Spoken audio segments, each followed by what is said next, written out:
마음 이야기 7번째 시간입니다. 잠언 25장 28절 같이 읽습니다. 시작. 자기의 마음을 제어하지 아니하는 자는 성읍이 무너지고 성벽이 없는 것과 같으니라. 아멘. 우리가 계속해서 마음 이야기라고는 주제로 얘기를 나누고 있지만 사실은 이게 교리 이야기입니다. 이 교리 이야기를 조금 너무 딱딱하고 그대로 전하면은 좀 어렵고 또 힘들어서 좀 풀어서 설명을 하려고 하다 보니까 좀 이야기가 좀 그렇습니다. 그렇지만은 맑은 정신 가지고 잘 들으시면 참 고맙겠습니다. 우리가 그 사람이라는 존재가 원래 하나님은요, 사람이라고 하는 이 존재에게 하나님께서 선물하는 수많은 것들을 넣으면은 하나님의 뜻이 이루어지게 만드셨어요. 그래서 하나님의 뜻을 이루는 수단으로 사람을 만드셨거든요. 그러니까 이 사람에게 시간을 주면 시간만큼 하나님의 귀한 뜻들이 펼쳐지는 거죠. 여기다가 하나님께서 어떤 에너지를 넣으면 그 에너지가 소모되는 만큼 하나님의 뜻이 이루어지는 거죠. 그죠? 그래서 또 여기다가 예를 들어 돈을 갖다가 사람에게 돈을 넣으면 그 돈이 어떤 이 죄악의 도구가 아니라 하나님의 뜻을 펼치는 의의 도구가 되는 거죠. 원래 사람은 그랬어요. 근데 타락한 이후의 사람은 무엇을 넣든지 죄가 묻어나와요. 호수 자체에 오물이 묻어 있으면 그 호수를 통해서 나오는 모든 물이 오염되는 것처럼 이 사람이라는 존재가 하나님이 지으신 형상대로의 아름다운 본성에 아주 깊게 뿌리내린 죄의 성향이 우리로 하여금 모든 것들이 사람에게 들어오되 그 어느 것 하나 죄가 묻어나오지 않는 게 없도록 만들어버리는 그런 처참한 결과가 우리 인류 가족 안에 생겨났단 말이죠. 그래서 우리는 이 죄에 대항하여서 늘 싸우는 삶을 살아가야 하고 이 죄에 대해서 싸우는 그 삶에 대한 이야기가 곧 마음 이야기라고 저는 부르고 싶어요. 그래서 오늘 우리가 읽었던 이 말씀도 우리 죄악된 본성과 싸우는 죄악된 그 본성 안에 깊이 뿌리내린 죄의 성향과 우리가 싸우는 대적하는 그런 마음의 일환으로서의 생각들을 지금 가지고 가는 겁니다. 오늘도 5가지 주제를 나눌 텐데요. 첫 번째는 같이 읽어보겠습니다. 시작. 마음을 지킨다는 것은 마음에 대한 통제력을 유지하는 것. 마음을 지키는 건 마음에 대한 통제력을 갖는 거죠. 통제력은 일정한 기준에 따라서 제한하거나 제약해가지고 제어하는 능력이에요. 내가 이 엄청난 힘이 있어도 제어하지 못하면 그냥 파괴적인 힘일 뿐이죠.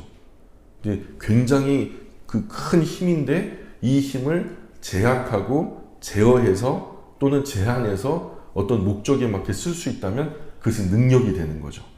그래서 마음 또한 그래요.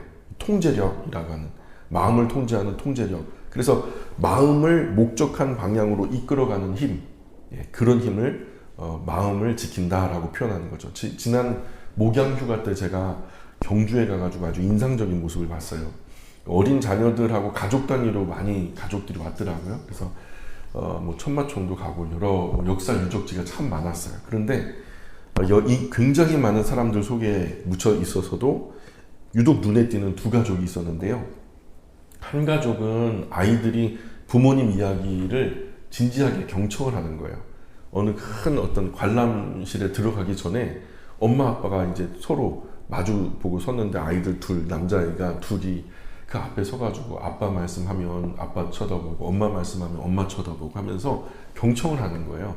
그러다가 이제 이 이야기에 맞추어서 그 전시실에 들어가가지고 여기저기 둘러보면서 맞다, 신기하다 하면서 놀라는 거예요. 그러니까 부모님 말씀 잘 듣고 호응하는 거죠. 이게 그거구나. 아까 아빠가 말했던 엄마가 말했던 그건가 보다 하면서 호응하더라는 말이죠. 근데 또 다른 가족은요. 진짜 이제 아이들이 남자아이들 둘인데요. 얘네들도 진짜 마음대로 뛰어다니더라고요. 마음대로 뛰어다니더라고요. 앞서 뛰어가는 2 남자아이를 부모님이 그냥 땀 뻘뻘 흘리면서 쫓아다니는데요. 애들은 에너지가 넘치고요. 부모님들은 벌써 지쳐버렸어요. 뒤에서 끌려다닌 거죠. 애들이 막 사고 치진 않을까, 민폐 끼치진 않을까 하면서 막 뒤에 쫓아다니는 거예요. 부모님이 아이들을 이끌어 먼저 이야기를 들려주고 곧이어 설명대로 아이들이 많은 것들을 보면서 그렇게 가르치던 부모님의 모습과 이미 막 탈진해가지고 혼이 나간 눈빛으로 짜증 가득한 얼굴로 아이들 손에 이리저리 끌려다니던 그 부모님의 모습은 뭐 여러 생각을 좀 나게 했어요. 오늘 우리 그리스도인과 마음과의 관계를 좀 생각할 수 있는 계기가 됐어요.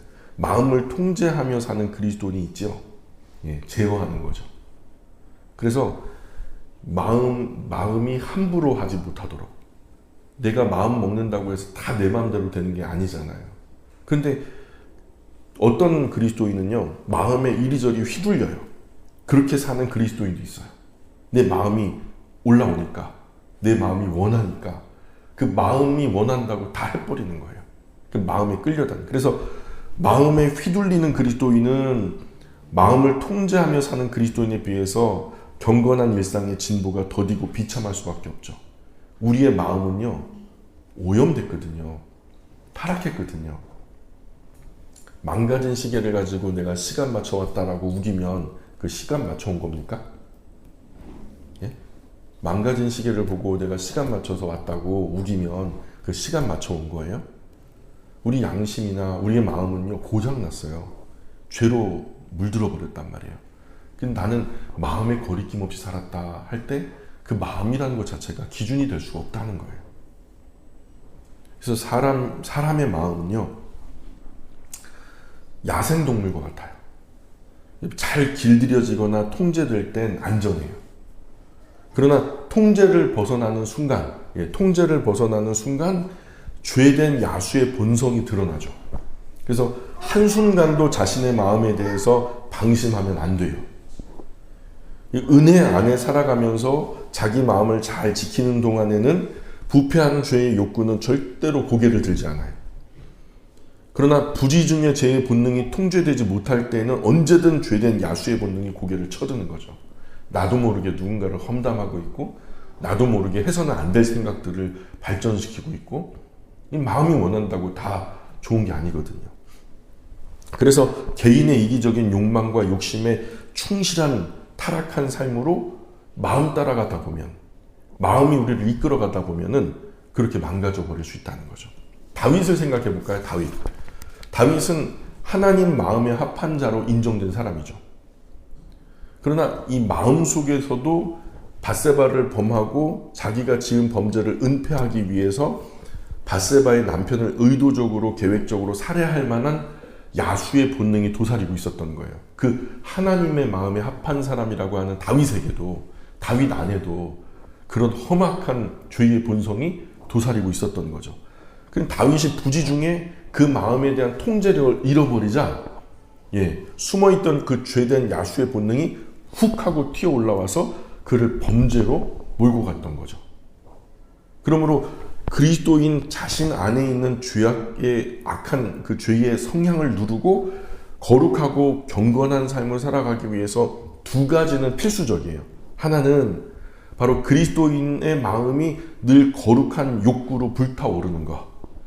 다른 어떤 죄대 성향으로 불타오르는 게 아니고 거룩한 욕구로 불타오르는 것과, 두 번째로 자신의 마음의 통제력을 끝까지 유지하는 거예요. 그러니까 우리가 주님이 부르시는 그날까지는 절대로 갑옷을 벗을 수 없다고 말씀드렸죠. 그게 거룩한 긴장감을 주님 부르시는 그날까지 가져가는 거예요. 그리고 우리가 호흡이 있는 한 주님을 찬송도 해야 되겠지만, 호흡이 있는 한 우리가 늘 죄에 대해서 경계해야 된다는 거죠. 정리할게요. 마음을 지킨다는 건 마음에 대한 통제력을 끝까지 유지하는 거예요. 오늘 지금 나의 마음은 경건한 통제 가운데 놓여 있나요? 아니면은 내키는 대로 다 하나요? 내 마음이 원하면 하고 원치 않으면 좋은 것도 안 하고. 어때요? 지금 오늘 나의 마음은 경건한 통제 가운데 놓여 있나요? 아니면 고삐 풀린 망아지처럼 죄된 욕망과 욕심에 눈이 멀어서 미쳐 날뛰고 있나요? 꼭 기억하셔야 돼요. 현명한 그리스도인은 스스로 자기 마음의 주인이 되죠. 그래 마음을 잘 다스려요. 제어하고 하나님의 바른 기준에 마음을 굴복시킬 줄도 알고, 이거 안 되면 몽둥이 찜질을 해서라도 내 마음을 복종케 하는 그런 능력이 있단 말이죠. 그러나 미련한 사람은요, 스스로 마음의 노예가 돼버려요. 마음이 원하니까. 이게 자기 합리화, 자기 정당화가 돼서 결국 마음에 질질 끌려다니는, 마치 제가 경주에서 봤던 두 아이 뒤쫓아 다니는 그런 인생이 편할까요? 피곤할까요? 참 피곤하죠. 마음 따라 가면 그래요. 그러나 하나님의 말씀 따라 나의 마음을 잘 제어하고 절제하고, 그래서 그 뜻과 기준에 굴복시킬 줄 아는 그리스도인은 참 위대한 그리스도인이죠. 두 번째, 그래서 주제로 같이 읽어볼게요. 시작. 마음에 대한 통제력을 유지하기 위해서는 사랑의 정서로 제가를 물려야. 자, 고린도전서 13장 4절, 5절, 6절, 7절 우리 같이 읽어볼게요. 시작. 사랑은 오래 참고, 사랑은 온유하며, 시기하지 아니하며, 사랑은 자랑하지 아니하며, 교만하지 아니하며, 무례히 행하지 아니하며, 자기의 유익을 구하지 아니하며, 성내지 아니하며, 악한 것을 생각하지 아니하며, 불의를 기뻐하지 아니하며, 진리와 함께 기뻐하고, 모든 것을 참으며, 모든 것을 믿으며, 모든 것을 바라며, 모든 것을 견디느니라. 아멘. 영국의 한 미들랜드 지방 한 그 사원 앞에 오른손이 없는 여자 동상이 서 있어요. 근데 이 동상에 얽힌 이야기가 이제 십자군 그 전쟁을 배경으로 해요. 전쟁 중에 십자군에 속한 기사 하나가 이슬람교 정복자 살라딘과 싸우다가 포로가 돼버려요. 그러자 이 기사와 약혼했던 약혼녀가 이 포로가 됐다라는 소식을 듣고는 이 살라딘에게, 정복자 살라딘에게 자신의 약혼자, 그 기사 약혼자를 석방해 줄 것을 애걸하는 편지를 쓰죠.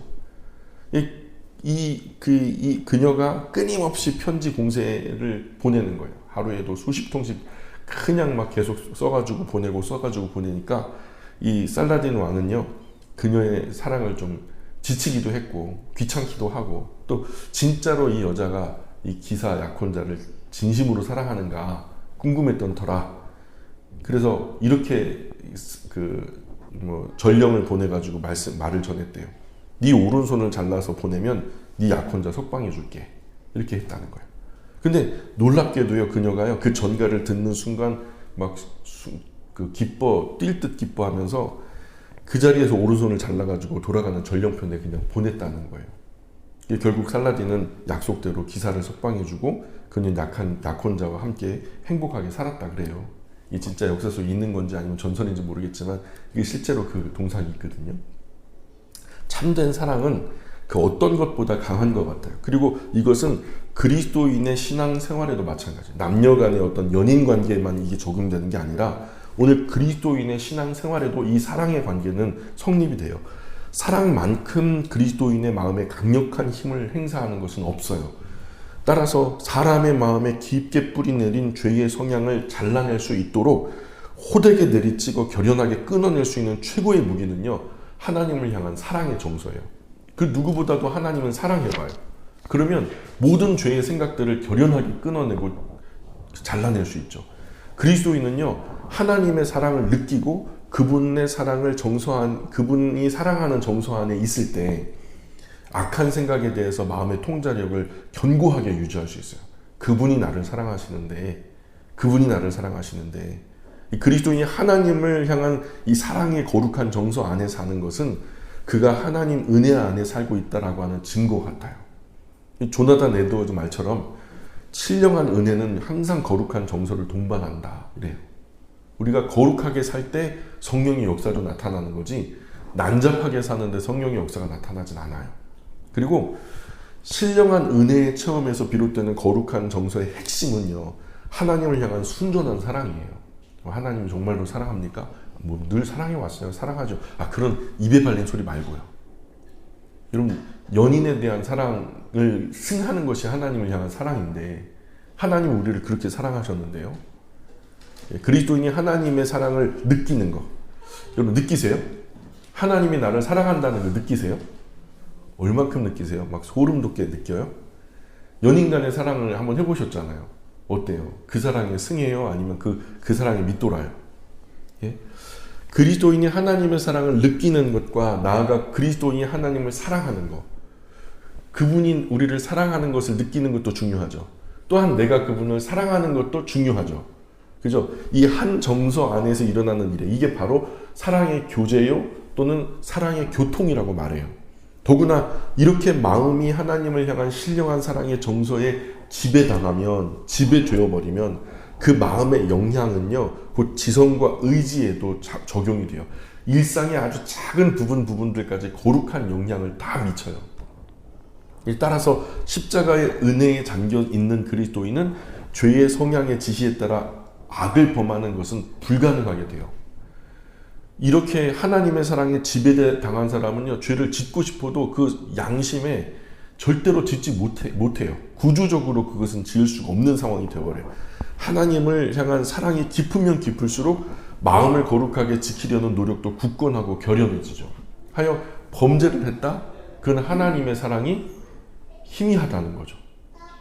따라서 경건한 마음을 통제하려면 하나님을 향한 진실하고 충만한 사랑의 정서로 마음의 재갈을 물려야 하는 거예요. 내가 뭔가 딴 생각이 나고 뭔가 죄로 달려갈 만한 그런 의지가 내 안에 막 슬슬 고개를 들면 첫 번째로 우리가 점검할 것은 하나님과 우리의 사랑이죠. 내가 하나님을 정말로 사랑하는가? 또한 하나님의 사랑을 내가 지금 느끼고 있는가? 그래서 하나님을 향한 사랑의 정서를 품고 언제나 그런 정서가 마음 전체를 지배하게 하는 일이 그리스도인의 거룩한 마음을 지키는 가장 좋은 방법이라는 거예요. 정리해 볼게요. 사랑하면요, 사랑하는 사람이 기뻐하는 일이 덩달아 기뻐요. 내가 이 사랑하는 사람 기쁘게 하기 위해서 뭔가를 했는데 그 사랑하는 사람이 기뻐하면요, 그 사람이 기뻐하는 것보다 또 기뻐요. 사랑이 그 기쁨을 무한하게 만들거든요. 사랑하는 사람이 싫어하는 것에 나도 모르게 얼굴 찌푸리는 거예요. 이 내 아내가 싫어하는데, 이 남편이 싫어하는데. 하나님을 향한 순전한 사랑은 그리스도인 마음에 거룩한 영향력을 끼치죠. 따라서 그리스도인의 마음을 통제하기 위해서 우리는 우리 마음에 하나님의 충만하고 진실한 사랑으로 재갈을 물려야 해요. 하나님이 나를 향해 그러셨던 것처럼 우리도 하나님을 향해서 진실하게 사랑해야죠. 그분이 우리를 먼저 사랑하셨잖아요. 근데 그 사랑이 어떤 사랑이죠? 온 몸과 마음과 뜻과 힘 다하여 하나님이 우리를 먼저 사랑하셨기 때문에 나중에 모세가 우리에게 하나님이 그러셨던 것처럼 너희도 하나님을 마음과 뜻과 힘 다하여, 목숨 다하여 네 하나님을 사랑해야 될 거 아니냐 라고 말하는 거죠. 읽어볼까요? 신명기 6장 5절 시작. 너는 마음을 다하고 네 하나님 여호와를 사랑하라. 그러니 하나님을 향해 진실하게 사랑해야죠. 모세가 우리에게 강권하는 것처럼. 세 번째 주제는 계속 읽어볼게요. 시작. 사랑의 정서는 순결의 욕구를 자극 때문에 죄에 대해 예민하고 민감하게, 그래서 잘못한 것에 참회하게. 고린도 후서 11장 2절의 말씀 같이 읽어볼게요. 시작. 내가 하나님의 열심으로 너희를 위하여 열심을 내노니 내가 너희를 정결한 처녀로 한 남편인 그리스도께 드리려고 중매함이로다. 아멘. 한 시골 청년이 밭 사이로 난 길을 걸으면서 옆에 평소에 너무너무 짝사랑했던 한 처녀에게, 시골 처녀에게 사랑을 고백했어요. 그런데 너무 긴장한 탓에 도중에 밭 옆에 파놓은 커다란 구렁에 이 거름통 한 길이나 되는 거름통에 이 청년이 빠져버린 거예요. 거기 완전히 막 똥통인데 그 똥통에 빠져서 허우적거리면서 이 총각이요, 못다한 사랑 고백을 마무리해야 할까요? 아니면 나중에 해야 될까요? 예? 한 김에 계속 해야 될까요? 아니면 나중에 해야 될까요? 나중에 하는 게 좋을까요? 그 청년이 분별력이 있는 사람이라면 평소 마음으로 사랑했던 그 처녀 앞에서 오물을 뒤집어 쓴 채로 사랑한다 말하지는 못할 거예요. 왜냐하면 사랑하는 사람 앞에서는 어떤 모습만 보여주고 싶어요? 늘 최고의 모습만 보여주고 싶은 거거든요. 이런 사랑의 정서는 하나님과 우리 사랑 안에서도 마찬가지예요. 달리 생각하지 마세요. 연인의 사랑보다 승한 게 하나님과 우리의 사랑이라는 거예요. 하나님을 진심으로 사랑하게 되면 하나님이 좋아하실 모습만 보여드리고 싶어요. 하나님은 뭐라 그래요? 요한일서에 하나님은 사랑이라. 사실 연인의 사랑도 하나님 사랑에서 나온 거예요. 그리고 형제의 사랑도 하나님의 원형적인 사랑에서 나온 거예요. 그 모든 사랑은요, 하나님의 사랑을 배우는 교육 자료예요. 그래서 사람이 어렸을 때 무조건적인 사랑을 부모님으로부터 받죠. 이것도 한 사랑이죠. 또 부모님은요, 무조건적으로 희생해서 이 어린 아기를 사랑해요. 자라나면 이제 유아 시절에 친구들의 사랑이 있고요. 우정이라는 거. 그리고 나중에 이제 사춘기를 지내면서 이성 간의 사랑이 눈을 뜨고요. 그리고 그런 가운데 또 결혼을 해가지고 아이를 낳으면 또 부모님이 그러셨던 것처럼 내가 또 아이들을 사랑하고요. 노년이 됐을 때는요, 아이들 다 독립시켜 떠나보내고 이제 빈 가을 그 들판처럼, 예, 곡식 다 걷어가고 흰눈 쌓인 그런 것처럼 서로를 보듬으면서 추운 겨울 안식하게 되는 거죠. 그게 사람의 일생인데, 그 일생의 모든 순간마다 하나님의 사랑을 공부하도록 하나님께서 인생이라고 하는 사랑의 교육장을 펼쳐놓으신 거예요. 그러니까 우리가 100년 미만 살아가는 동안에 모든 순간에 사랑하심으로 하나님의 사랑을 배워야 할 책임과 의무가 있는 사람들이에요. 그 시절의 사랑의 모양이 다 다르거든요. 그러니까 우리는 사랑해야 되는 사람인데, 어쨌든 하나님을 진심으로 사랑하게 되면 하나님이 좋아하실 모습만 보여드리고 싶어져요. 때문에 한 그리스도인의 마음이 죄에 대해서 가장 예민할 때는, 내가 연인한테 이제 그 사랑하는 사람한테 나갈 때 옷 하나 입어도요, 뭐 하나 이제 단추가 잘못 채워진 거 아닌가, 건물 하나 묻지 않았는 머리카락이 떨어져 있잖아. 이거 다 신경 쓰거든요. 데이트하러 나갈 때. 그래야 안 그래요? 막 입고 가요? 이빨 사이에 고춧가루 끼고 막 가요 그냥? 아니죠. 그런 거 다 제하고 그냥 뭐 흠 하나 티 하나 없도록 정말 최고의 모습을 보여주고 싶은 마음에 예민해져요. 나의 아름다움을, 나의 멋짐을 상대에게 어필하고 싶어서. 그런 것처럼 그리스도인의 마음에 하나님을 진심으로 사랑하는 사랑이 충만할 때는요, 죄에 되게 예민해져요. 하나님이 이런 거 제일 싫어하는데, 그 마음에 하나님을 향한 진실한 사랑의 정서가 가득할 때, 진실한 사랑의 정서가 순결함의 욕구를 자극하는 거예요. 하나님 앞에 더 흠도 없이 티도 없이 아름답게 나가고 싶다라는 욕구로 충만하죠. 그러면 신앙생활에서 말하는 이 순결함이라는 말은 구체적으로 뭘 말하는 걸까? 이것은 건강하고 거룩한 영성이 깃든 보금자리예요. 그 마음이 하나님께만 지배당하기를 즐거워하는 마음이죠. 우리가 진심으로 사랑하는 여인, 진심으로 사랑하는 그 남자, 한 사람이죠. 예? 나는 진심으로 사랑해. 그런데 사랑하는 사람 1, 2, 3, 4 있어요? 예? 그 진실한 사랑이 아니죠. 내가요, 진심으로 누군가를 사랑하면 나는 그 사람에게만 지배당하기 원해요. 그 사람에게만 구속되기 원하죠.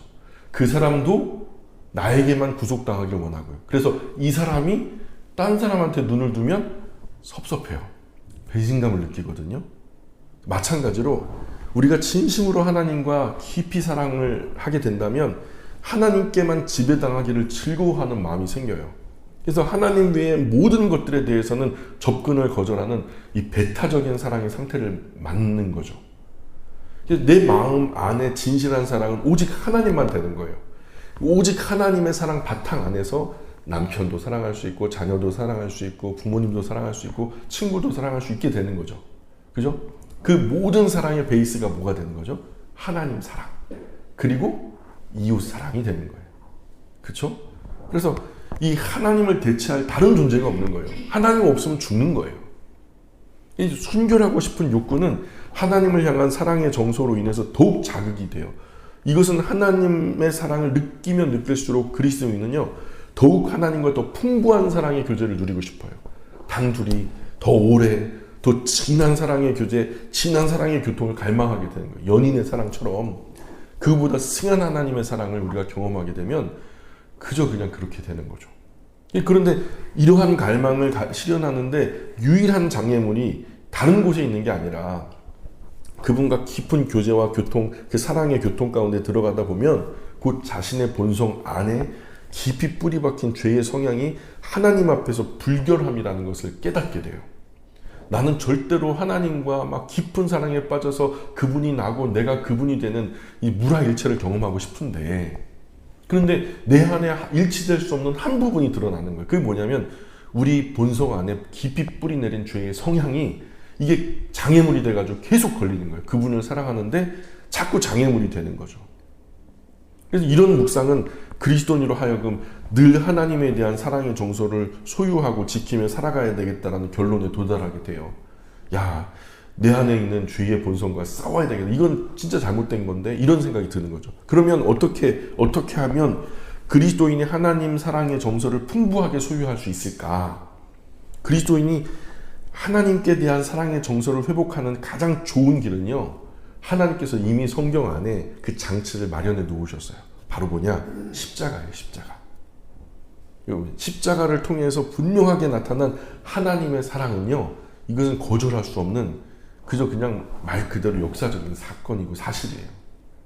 내 눈앞에 펼쳐진 것처럼 그 십자가의 사건이야말로 나를 향한 하나님의 사랑을 가장 극명하게 보여주는 증거이기 때문에 고난 주간만 묵상하는 게 아니고요, 사순절기만 묵상하는 게 아니고요, 그리스도인이라면 예수님을 만난 이후로 죽을 때까지 내 마음 한켠에 이것이 계속해서 나를 자극하는 자극제가 되어야 된다는 거예요.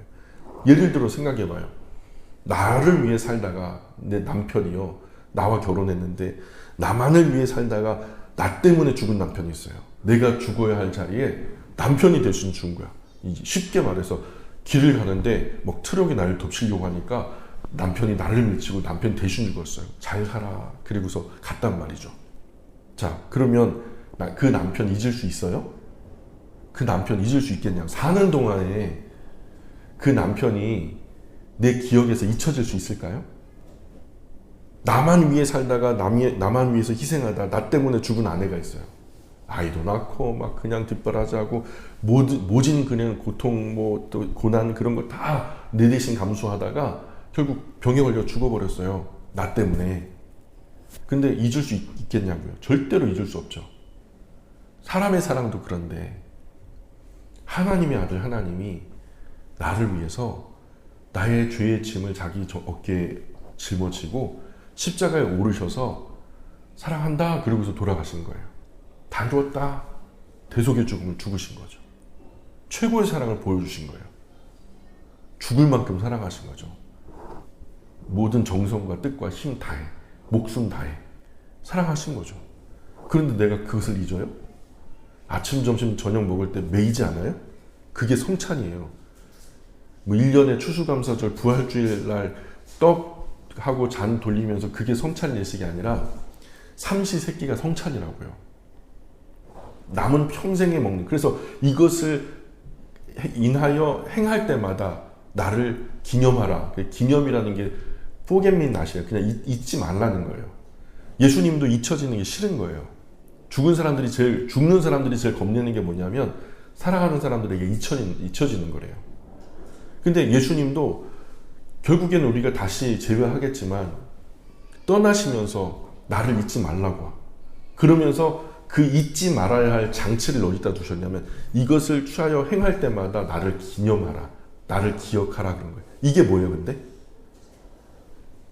떡 한 조각 입에 물고 맥히는 목, 잔 들어서 물 한 번 마실 때마다. 우리 한국식으로 말하면 밥 한 숟갈 떠가지고 입에다 넣고 뻑뻑하니까 뭐 먹어요? 옆에 있는 미역국 하나 딱 퍼가지고 먹으면 이게 내가 지금 씻고 있는 이 쌀이 주님의 나를 위해서 죽으신 몸이고 내가 지금 흘려넣는 이 국물이 주님 나를 위해서 흘리신 피다. 이렇게 목매이게 잊지 말아달라고 우리 주님 예수님께서 기억이라고 하는 장치, 사람의 연상작용에 이를 지으신 그분이 너무 잘 알잖아요. 그래서 잊지 않게끔 성찬 예식이라는, 그래서 1년에 몇 번 하는 게 아니라 사실은 우리가 오늘 방금 전에 저녁 드시고 오신 분들은 벌써 성찬을 하신 거예요. 알게 모르게. 잊을 수 없죠. 하나님은 다른 것들을 통해서도 나를 향한 그분의 진실한 사랑을 보여주죠. 아까 우리가 봤던 꽃들도 하나님 나를 너무 사랑하시는구나. 파란 하늘도 하나님 나를 너무 사랑하시는구나. 예쁜 새들 노래하고 막 푸른 시내 막 아름다운 호수 막 단풍들 우주의 별들 막 수많은 이 삼라만상이 전부 다 하나님이 우리 하나님의 형상대로 지음받은 우리를 사랑하시는 그런 증표 아니겠어요? 물론 그런 것들을 통해서 진실한 하나님의 사랑을 느낄 수 있죠. 그러나 다른 것들은 단지 십자가를 통해 나타난 하나님의 사랑의 그림자에 불과해요. 이 십자가에 비하면 사실 십자가를 통한 하나님의 사랑의 이 나타남이 찬란한 정오의 햇살처럼 강렬하다면 그것들은 단지 희미한 촛불 정도에 불과하다는 거예요. 진짜 말 그대로 내가 대놓고 너희를 사랑한다. 사랑한다고 목매어 부르짖고 자기를 죽이면서까지 사랑한다라고 표현하셨던 거 십자가밖에 없거든요. 정리해 볼게요. 하나님을 진심으로 사랑하는 정서는 그리스도인으로 하여금 보다 더 순결해지고 싶은 거룩한 소원과 열망을 갖게 해요. 나 하나님 앞에 더 사랑받고 싶어요. 하나님의 사랑을 더 깊이 느낄수록 그리스도인은 그분과 더 깊은 풍부한 사랑의 교통, 더 깊은 사랑의 교제를 갈망하는 거예요. 죽인다 그래도 죽여라 그러면서 살아가는 거예요. 이런 갈망을 실현하는데 자신의 본성이 깊이 뿌리내린 죄의 성향은 가장 큰 장애물이라는 것을 알게 되는 거죠. 그래서 이 괴리를 우리가 잘 알아요. 그래서 예수님, 정오의 햇살처럼 강렬한 예수님을 만났던 베드로도 주님, 나는 죄인이에요. 나를 떠나세요. 그랬단 말이죠. 진심으로 떠나기를 바라는 게 아니에요. 너무너무 사랑하지만 그분과 내가 그분의 이 순수함과 신령함과 나의 이 누추함의 괴리가 너무 크니까 어울리지 않는다는 거예요. 나의 신랑은 정말 아름답고 고상한데 나는 그냥 막 말 그대로 사창가 창녀예요. 그게 어울리지 않죠. 그러니까 그분 따라 나도 거룩하고 싶은 거예요. 구별되고 싶은 거예요. 내가 살아왔던 과거를 다 지워버리고서라도 그분께 영합하고 싶은 거죠. 더 순결하고 싶은 거예요. 나는 하나님 앞에서 그래요. 순결하려고 하는 열망이 있나요? 정말 하나님 앞에 순수하게 나아가고 싶고 하나님이 나에게 거룩하신 것처럼 나도 하나님을 향해서 거룩하고 싶은 마음이 있어요? 하나님을 진심으로 사랑하는 사람에게는요, 순결의 욕구가 있어요. 순결하고 싶은 거예요. 그분 앞에서만큼은 다른 데서는 뭐 장난치고 농담스러운 막 그런데 하나님 앞에 딱 가면요, 순간 인생에서 가장 진지한 순간이 되는 거죠. 하나님 하면서 내 전 존재가 그분 앞에 내려지는 느낌을 받는 거죠. 그리고 그분 앞에 오롯이 나가게 되는 거죠. 이 순결함, 순수함으로. 그분이 원하시면 나의 모든 것들을 다 내어드릴 수 있을 만큼의 순수함으로 하나님이 나를 향해 그러셨던 것처럼 그 사랑을 깊이 체험한 사람일수록 그래요. 하나님 다 가져가세요. 네 번째 주제 한번 같이 읽어볼까요? 시작. 마음에 대한 통제력을 유지하기 위해서는 하나님의 심판과 판단에 대한 두려움으로 재갈을 물려야. 우리 성경 두 구절 한번 읽어볼게요. 시편 119편 120절하고 베드로전서 1장 17절인데 계속 연속으로 읽어보겠습니다. 시작. 내 육체가 주를 두려워함으로 떨며 내가 또 주의 심판을 두려워하나이다. 외모로 보시지 않고 각 사람의 행위대로 심판하시는 이를 너희가 아버지라 부른즉 너희가 나그네로 있을 때를 두려움으로 지내라. 아멘. 한 엄마가 이제 갓 초등학생이 된 이 아이와 함께 버스에 탔어요. 근데 이 아이가 얼핏 보니까 엄마 자기 버스비만 내고 자기 건 안 내더라는 거예요. 그래서 이 애가 엄마를 불렀어요. 엄마, 내 차비는 왜 안 내? 그랬더니 엄마가 작은 소리로 걱정하지 마라. 너 작아갖고 아저씨가 아직 유치원생인 줄 알아. 조용히 하라는 거죠. 아이가 순수하게 대답을 해요.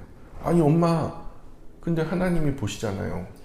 하나님 아실 걸요. 이번에 제가 초등학교 입학한 거 아실 건데 하나님의 심판과 판단에 대한 두려움. 심판은 무언가 가부를 결정하는 거죠. 그리고 그것에 대한 최종적으로 판단을 하는 거예요. 그래서 이 심판과 판단에 대한 두려움, 하나님이 나를 하나님의 공명정대한 기준으로 판단하실 때, 그 심판하시고 판단하실 때 나는 하나님 앞에서 어떤 판단을 받을까, 이것에 대한 두려움. 그래서 그리스도인으로 하여금 자신의 마음의 통제력을 유지하게 하는 또 하나의 아주 중요한 비결이죠. 그래서 하나님의 심판과 그 결과 판단을 두려워하는 그리스도인은요, 사람들이 보고 있는가 여부가 아니에요. 사람들이 봤어? 안 봤으면 그냥 주머니에 넣고 가. 몰라. 그냥 사람들 안 보면 땡인 그것과 더불어 하나님은 모든 것들을 보고 알고 계신다라는 인식 여부가 진짜 중요한 거예요. 세상 사람들은 사람들이 봤나 안 봤나 이게 중요하거든요. 근데 그리스도인은 그게 아니에요. 하나님은 이미 모든 것을 보고 알고 계신다. 이게 전제되고 있냔 말이죠. 하나님을 향한 진실한 사랑은 항상 그분을 향한 두려움을 동반해요. 그래서 하나님과 건강하고 거룩한 사랑의 관계를 가지지 못한 그리스도인일수록 하나님을 두려워하지 않아요. 하나님께서 보고 알고 계신다라는 사실과 자신의 잘못된 행동 사이에 괴리가 생겨요. 어떤 괴리인가 하면 자신의 죄된 행동에 대해서 하나님이 심판하시고 곧 판단하신다. 그래서 그 심판과 판단을 두려워하거나 절망하거나 하나님과의 깊은 사랑의 정서를 유지하기 위해서 정직하게 자신의 죄를 뉘우치지 않는 거죠. 하나님의 심판과 판단을 두려워하는 마음은 모든 시대 모든 그리스도인으로 하여금 하나님 앞에서 옷깃을 여미게 했어요. 곧 하나님이 판단하실 거야. 이거를 유식한 말로 뭐라 그러냐면 신원하신다.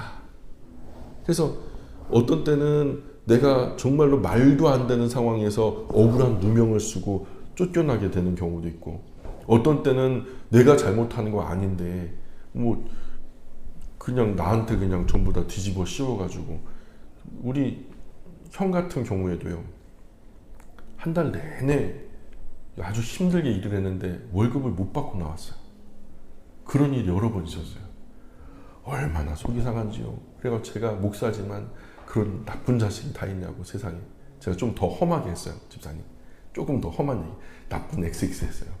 이런 것이 있냐고, 어디 거기 주소로나 좀 불러보라고. 주소 이름 전화번호 대라고 막 그랬거든요. 근데요, 형이 그런 말을 하는 거예요. 야야, 하나님이 다 알아서 하신다. 그러더라고요. 교회도 안 나오는데 가끔 생각나면 교회 나오는 양반이 그런 얘기를 하는 거예요. 예? 하나님이 신원하신다는 거죠. 저도 그거 믿어요. 그러니까 마음이 진정되더라고요. 교회가 큰 어려움 당했을 때도요, 처음에는 진짜 막 미치겠더라고요. 근데 결국 하나님이 신원하실 거야 라는 마음이 내 마음속에 딱 자리를 잡은 순간 다 내려놓을 수 있겠더라고요. 하나님이 신원하신다. 근데 그 잣대가 우리 자신을 향해서도 두려워진다라는 것은 정말로 두렵고 떨리는 얘기죠. 하나님이 보신다. 그리고 다 알고 계신다.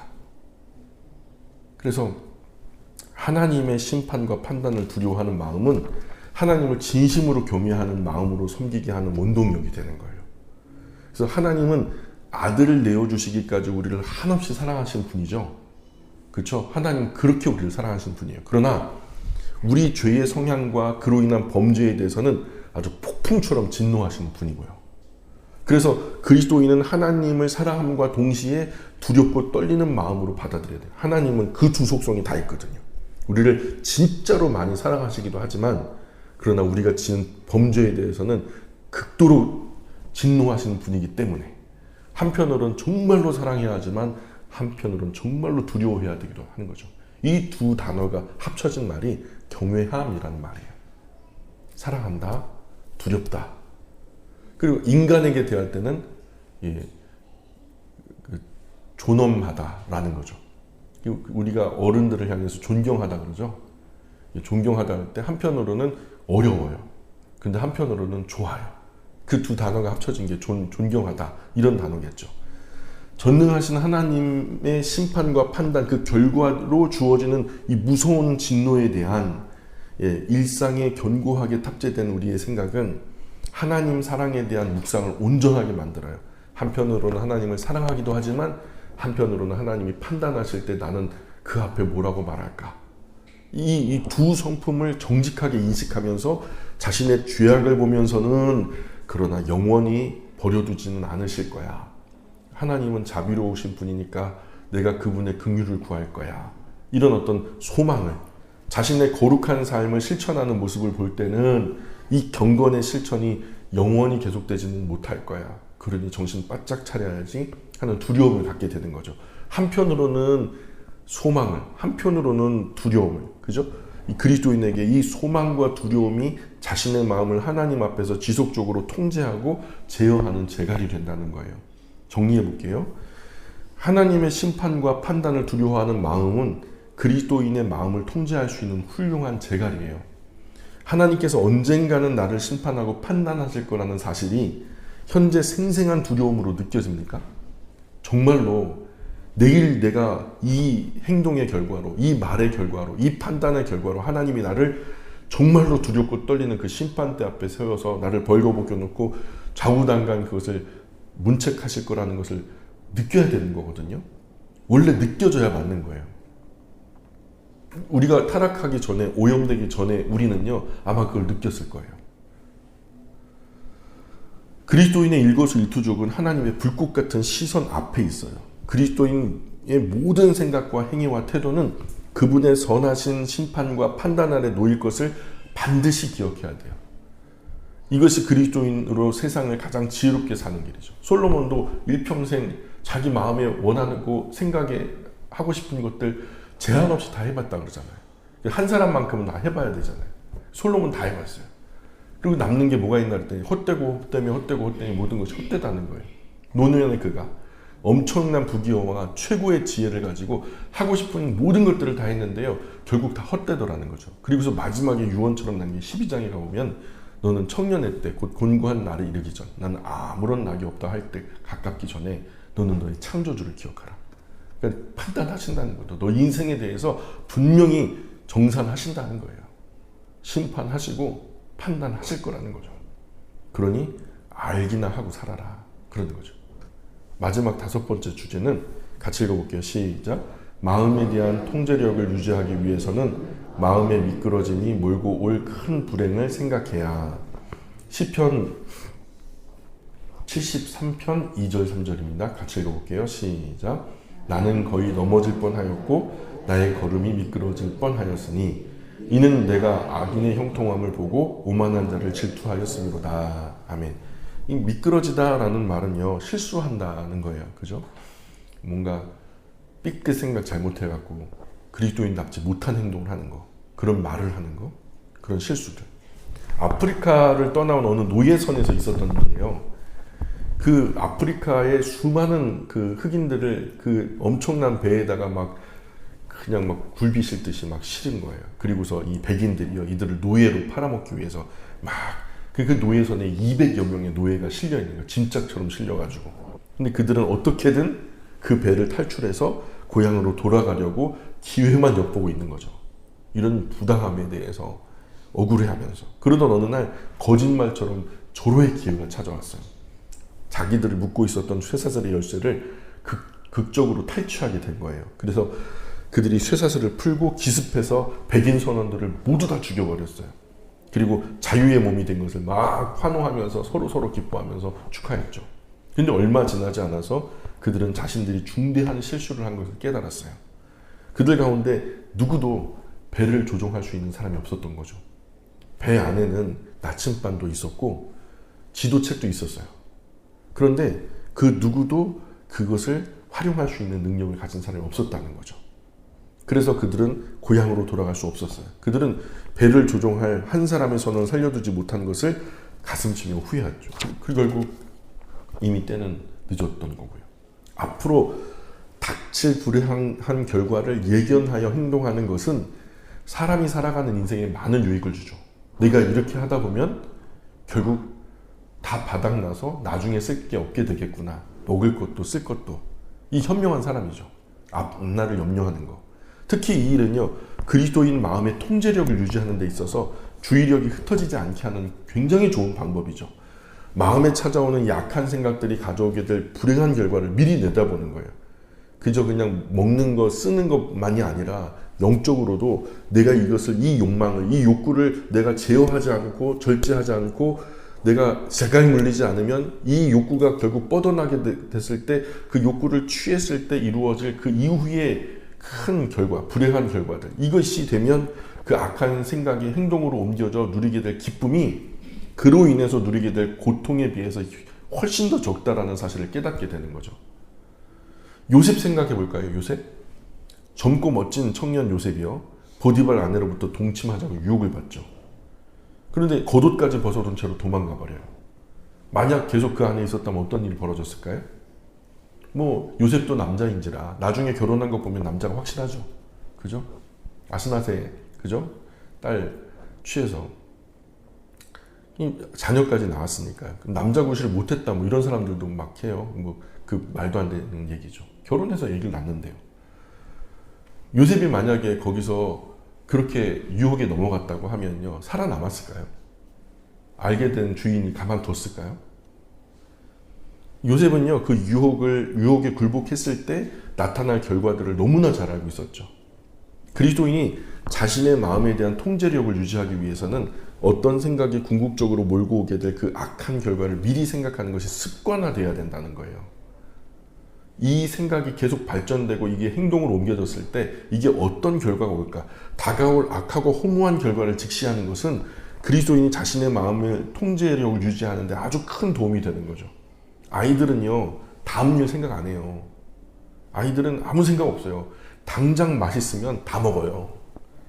그죠? 우리 지훈이처럼. 그냥 밤이건 낮이건 그냥. 우리 이제 비상이에요, 비상. 단 거 다 감춰요, 지금. 아작아작 다 찾아가고 다 씹어 먹으니까 이 단 거 벌레예요, 단 거 벌레. 아이들은요, 다음 일을 생각하지 않아요. 지금 당장 맛있고 지금 당장 재밌으면 그만인 거예요. 내일 어떻게 될지 몰라요. 그러나 어른은요, 다르죠. 그 순간의 재미보다 앞으로 더 오랜 행복을 위해서 현재의 이 재미를 희생해야 할 줄도 알아야죠. 영적으로도 마찬가지예요. 영적인 아이와 어른, 앞으로 되어질 일을 미리 생각하고 행동하는 것의 차이예요. 그러므로 성숙한 그리스도인은 악한 생각이 떠오를 때 불행한 결과를 미리 생각할 줄 알아야 해요. 그래야 자신의 마음을 적절하게 통제할 수 있죠. 그리고 이렇게 우리가 악한 생각을 뿌리칠 때 비로소 이 죄의 유혹을 이긴 자에게 주어지는 하나님의 아주 특별한 위로와 평화를 느낄 수 있게 되는 거죠. 누구도 자기 앞에 오는 유혹을요, 싸워서 이기려고 하는 그리스도인이 드물어진 시대예요. 그걸 다 정당화하고 합리화해요. 뭐 사람인데 뭐 다 죄짓고 사는 거지 뭐. 그 앞에서는 다 힘없이 맥없이 넘어져요. 과거 앞선 세대는 칼 앞에 순교하면서 신앙을 지켰는데요. 이제 너무 뭐 제약이 없고 믿는데 어려움이 없다 보니까 그냥 스스로 넘어져요. 스스로 만들어가지고 넘어져요. 그러나 그럼에도 불구하고 평화로운 이 시절에 내 마음은요, 마음만큼은 하나님을 향해서 순결하게 깨어 있어서 전쟁과도 같은 삶을 사는 그리스도인들이 있단 말이에요. 나를 철저하게 쳐서 복종시키면서 오늘도 나의 죄의 성향과 더불어 싸우고 합당하지 않은 어떤 죄의 유혹을 향해서 결연히 등을 돌리면서 오늘도 어금니 꽉 물고 버티는 영적인 전쟁을 하는 그리스도인들이 있다는 거죠. 이 시험을 이긴 자에게만 주어진 하나님의 특별하고 귀한 위로가 있어요. 정말 자신을 정결하게, 하나님 때문에 나를 정결하게 하고 싶고 순결하게 만들고 싶어 정말 그 특별하게 자기를 가꾸고 하나님 앞에 헌신하는 사람들, 이 모든 유혹을 이긴 자들에게 하나님이요, 그 내가 지금 이것을 당장 취했을 때 얻는 기쁨보다 비교할 수 없을 그 큰 위로와 또 격려를 주시거든요. 정리해 볼게요. 내 마음이 미끄러져 실족하게 될 때 그 결과가 몰고 올 불행을 미리 생각하면서 행동하시나요? 악한 생각이 초래할 불행한 결과를 미리 예측해서 행동하는 것은 그리스도인으로 하여금 그 경건한 마음의 통제력을 유지하는 일에 아주 큰 도움이 되죠. 그리스도인이 마음에 찾아오는 이 악한 생각들이 가져올 결과를 미리 내다보게 되면 그 악한 생각이 행동으로 옮겨져서 누리게 될 기쁨과 쾌락이 그로 인해 누리게 될 고통에 비해서 훨씬 적다는 것을 깨닫게 되는 거죠. 그러니 결연하게 돌아설 수 있어요. 하고 싶어 죽을 것만 같아도. 그러나 이런 마음이 우리를 지켜주는 거죠. 5가지 이야기를 좀 정리해 볼까요? 첫 번째는 마음을 지킨다는 것은 마음에 대한 통제력을 유지하는 거예요.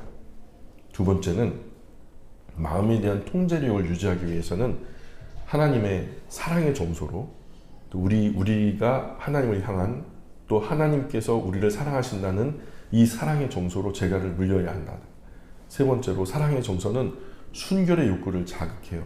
때문에 죄에 대해서 예민하고 민감하게 하죠. 그래서 잘못한 것에 대해서 참회하게 해요. 못하게 할 뿐만 아니라 했던 그 일에 대해서도 참회하고 회개하게 하죠. 네 번째로 마음에 대한 통제력을 유지하기 위해서는 하나님의 심판과 판단에 대한 두려움으로 재갈을 물려야 돼요. 정말 사랑으로 제어되지 않는다면 그 심판과 판단이 두려워서라도 우리는 이런 악한 마음에 재갈을 물려야 된다는 거예요. 다섯 번째로, 마음에 대한 통제력을 유지하기 위해서는 마음의 미끄러짐이 몰고 올 큰 불행을, 다가올 큰 불행을 내 앞에 있는 재미나 흥미보다도 앞에 올 영적인 어떤 불행과 슬픔을 미리 내다볼 수 있는 성숙한 그리스도인의 눈이 필요하다는 거죠. 오늘 여기까지 할까요? 기도하겠습니다.